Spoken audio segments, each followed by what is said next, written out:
Wonderful.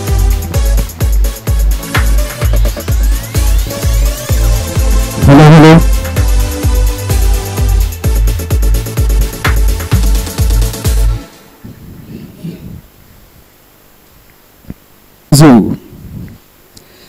దర్శకరత్న doctor Dasa Narayana Rao గారి 78వ జయంతి.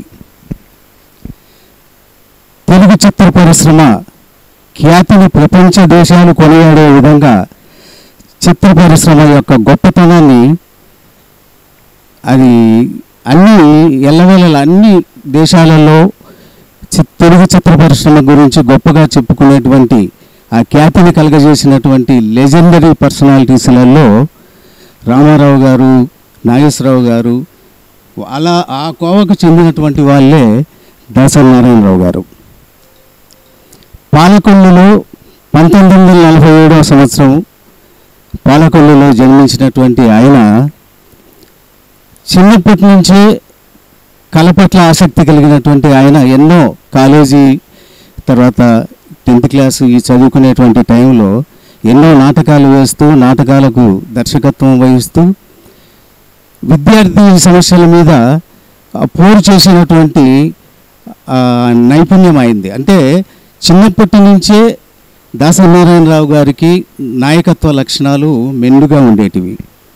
ఆయన చదువు అయిపోయిన తర్వాత ఒక రచయితగా, ఒక దర్శకుడిగా, ఒక నటుడిగా అన్ని రంగాలలో ఆయనకు పట్టుంది, ఆసక్తి ఉంది. కాబట్టి సినీ రంగం పట్ల ఆయన శ్రద్ధ చూపడం, సినీ రంగం వైపు ఆయనకు వెళ్ళాలని అనుకోవడం, మెడ్రాస్ వెళ్ళడం, ఆయన దర్శకత్వ శాఖలో పనిచేస్తూ ఆయన రచయిత కాబట్టి ఆయన దగ్గర ఉన్నటువంటి కథలను పలువురు చిత్ర నిర్మాతలకు వినిపించడం, అప్పటి నుంచి ఆయన ఎలాగైనా ఒక డైరెక్టర్గా తెలుగు చిత్ర పరిశ్రమలో తనకంటూ ఒక ప్రత్యేకతను సంపాదించుకోవాలని కథలు వినిపిస్తూ నేను డైరెక్షన్ చేస్తానని చాలా మంది నిర్మాతల దగ్గరికి తిరిగినటువంటి ఆయన ఒక సందర్భంలో ప్రతాప్ ఆర్ట్స్ రాఘవ్ గారిని కలవడం, ఆయన నీ దగ్గర ఏ కథ ఉందో చెప్పమండం, మొట్టమొదటిగా ఆయన తాతామనోడు కథను ఆయనకు వినిపించడం, ఆ కథ నచ్చడం, తర్వాత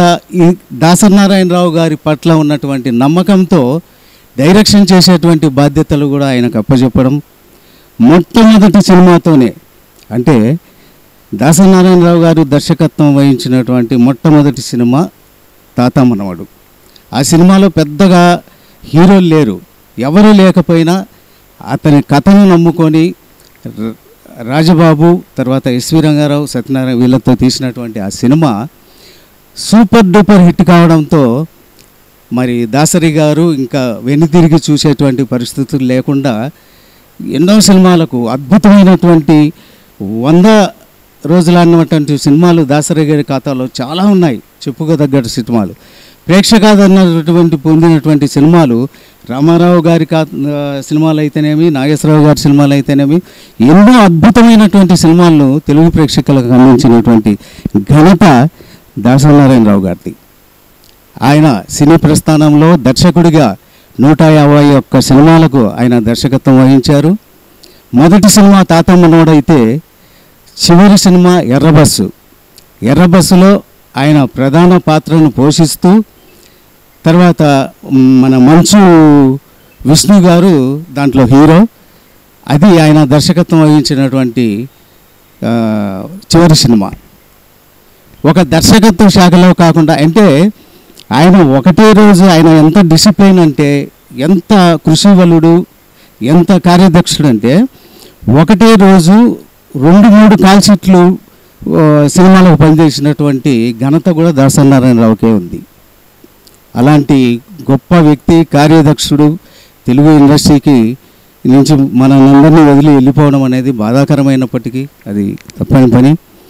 తర్వాత ఆయన కేవలం సినిమాలకు దర్శకత్వం వహించడమే కాకుండా సినిమా ఇండస్ట్రీకి ఒక పెద్ద దిక్కుగా ఎవరికి, ఏ కార్మికుడికి కానీ ఏ నిర్మాతకు కానీ సినిమా ఇండస్ట్రీలో ఎవరికి ప్రాబ్లం వచ్చినా దాసరి గారు ఉన్నారు అనే భరోసాను కల్పించినటువంటి గొప్ప వ్యక్తి, మహానుభావుడు ఆయన. ఆయన ఇంటి తలుపులు ఎప్పుడు తెరుచుకొని ఉంటాయి. ఏ కార్మికుడు వెళ్ళినా ఎప్పుడు కూడా అంటే ఏ ప్రాబ్లం చెప్పుకోవడానికి వెళ్ళినా అందరినీ కూడా సాధారణంగా ఆహ్వానించి వారి సమస్యలను విని ఆ సమస్యకు పరిష్కారం చెబుతూ తర్వాత సినిమా ఇండస్ట్రీకి సంబంధించినటువంటి సమస్యలు, చిన్న నిర్మాతల సమస్యలు ఇవన్నీ కూడా ఆయన దృష్టి సారించి ఆయన గవర్నమెంట్ దృష్టికి తీసుకెళ్ళడం, ముఖ్యమంత్రులతో వీళ్ళందరితో మాట్లాడి సినీ పరిశ్రమకు ఉన్నటువంటి సమస్యలను పరిష్కరించడంలో దాసరి గారు ఒక దిట్టగా ఆయన ఒక పెద్ద మనిషిగా వ్యవహరించినటువంటి తీరు మనందరికీ తెలిసినటువంటిదే. అలాంటి మహానుభావుడు మనందరినీ వదిలి దూరంగా వెళ్ళిపోవడంతో తెలుగు చిత్ర పరిశ్రమకు ఒక పెద్ద దిక్కు కరువైంది. ఇక అలాంటి వ్యక్తి ఇక రాడు అని చెప్పుకోవాల్సినటువంటి పరిస్థితులు. ఈరోజు తెలుగు చిత్ర పరిశ్రమ దిక్కులేనిదైందంటే అది దాసరి గారు లేని లోటు అని స్పష్టంగా అర్థమవుతుంది. మరి అలాంటి మహానుభావుడి 78వ జయంతి సందర్భంగా Andhra Pradesh film chamber of commerce తరఫున ఆ మహానుభావుడికి మేము ఘన నివాళులు అర్పించుకుంటూ ఆయనను మార్గదర్శకంగా తీసుకొని ఆయన అడుగుజాడల్లో అందరూ నడవాలని చెప్పేసి తెలుగు చిత్ర పరిశ్రమ తరఫున Andhra Pradesh film chamber of commerce తరఫున కోరుతున్నాము. తర్వాత ఈరోజు ఆయన జయంతి సందర్భంగా Andhra Pradesh film chamber of commerce తరఫున మేము ప్రభుత్వానికి విన్నవించుకునేటువంటి డిమాండ్ ఏంటంటే, ఒక మహానుభావుడు గొప్ప దర్శకుడు దాసనారాయణరావు కాబట్టి ఆయన పుట్టినటువంటి ఈ రోజును చిత్ర పరిశ్రమ అంతా డైరెక్టర్స్ డేగా ఈరోజు సెలవు ప్రకటించి అందరూ సంబరాలు చేసుకుంటున్నటువంటి సందర్భం. ఆ మహానుభావుడి పేరు మీద ఆంధ్రప్రదేశ్ రాష్ట్రం ఇచ్చేటువంటి నంది అవార్డులలో బెస్ట్ డైరెక్టర్ అవార్డును దాసరి గారి పేరు మీద ఇవ్వవలసిందిగా ప్రభుత్వాన్ని డిమాండ్ చేస్తున్నాం. ఎందుకంటే అలాంటి మహానుభావుడి పేరు మీద ఇచ్చినటువంటి అవార్డు దానికి కూడా ఆ గొప్పతనం, ఆ ఖ్యాతి ఉంటుంది కాబట్టి బెస్ట్ డైరెక్టర్ అవార్డు దాసరి గారి పేరు మీద ఇవ్వాల్సిందిగా మరొకసారి డిమాండ్ చేస్తూ ఈ కార్యక్రమంలో పాల్గొన్నటువంటి మాజీ అధ్యక్షులు అంబటి మధుమోహన్ కృష్ణ గారు, మా కోశాధికారి శ్రీనాథరావు గారు, మా ఈసీ మెంబర్లు ఠాగూరు గారు, వీళ్ళందరూ, తర్వాత మిత్ర మెంబర్స్ చాలామంది ఉన్నారు, తర్వాత ఛాంబర్ సభ్యులు పిచ్చిరెడ్డి గారు, వీళ్ళందరికీ కూడా దాసరి గారి జన్మదిన శుభాకాంక్షలతో ఇప్పుడు మాజీ అధ్యక్షులు మధుమోహన్ కృష్ణ గారు మాట్లాడవలసిందిగా. నమస్కారం. ముఖ్యంగా ఇవాళ the great legend of Telugu film industry Shri Padmashri doctor Dasa Narayana Rao గారి జన్మదినాన్ని పురస్కరించుకొని 78వ జన్మదినాన్ని పురస్కరించుకొని మాకు చేతనైనంతగా మన Andhra Pradesh film chamber of commerce తరఫున ఆయనకి ఘన నివాళులు అర్పిస్తున్నాం. అందుకని మా సభ్యులందరూ కూడా ఈరోజు ఇక్కడ సమావేశం అవడం జరిగింది.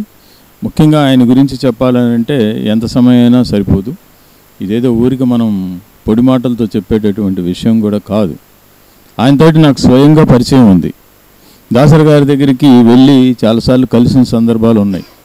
ముఖ్యంగా ఆయన సినిమా ఇండస్ట్రీకే కాదు, ఎవరైనా సరే నాకు ఈ సహాయం కావాలి అని అడుగుస్తే వాళ్ళని నిరాశపరిచేవాడు కాదు. వాళ్ళని చాలా ఉత్సాహం ప్లస్ వాళ్ళందరిలో కూడా ఒక చైతన్యం నింపి పంపేటటువంటి ఒక గొప్ప వ్యక్తి దాసనారాయణరావు గారు. ముఖ్యంగా 2004లో నేను పొలిటికల్గా ఒక ఇష్యూ మీద వెళ్ళినప్పుడు ఆయన ఎంతో అండగా నిలిచారు. సోనియా గాంధీ వరకు ఆ ఇష్యూని తీసుకెళ్ళి అది సఫలీకృతం చేయడానికి ఆయన వంతు ప్రయత్నం చేశారు.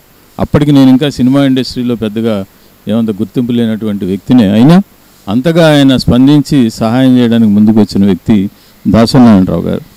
ముఖ్యంగా మరి ఆయన తీసినటువంటి సినిమా ఎన్ని కళాఖండాలో, మేఘ సందేశం తీసి ఆయన ఎంత నష్టపోయాడో అందరికీ తెలుసు.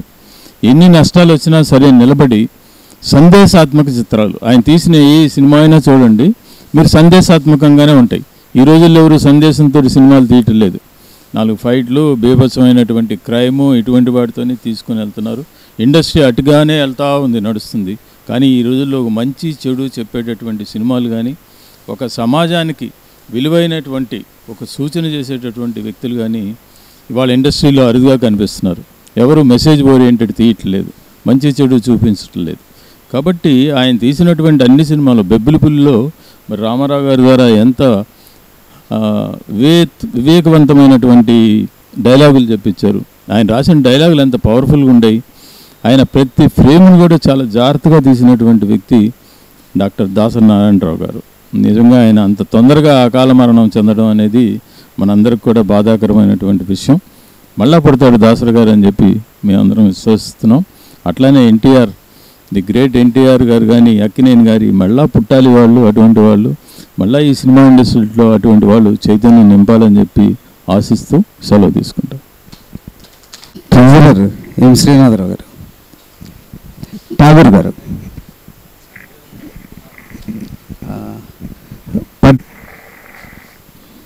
దర్శకరత్న దాసరి నారాయణరావు గారు 78వ జయంతి సందర్భంగా Andhra Pradesh film chamber of commerce తరఫున ఆయనకి ఘన నివాళులు అర్పిస్తున్నాం.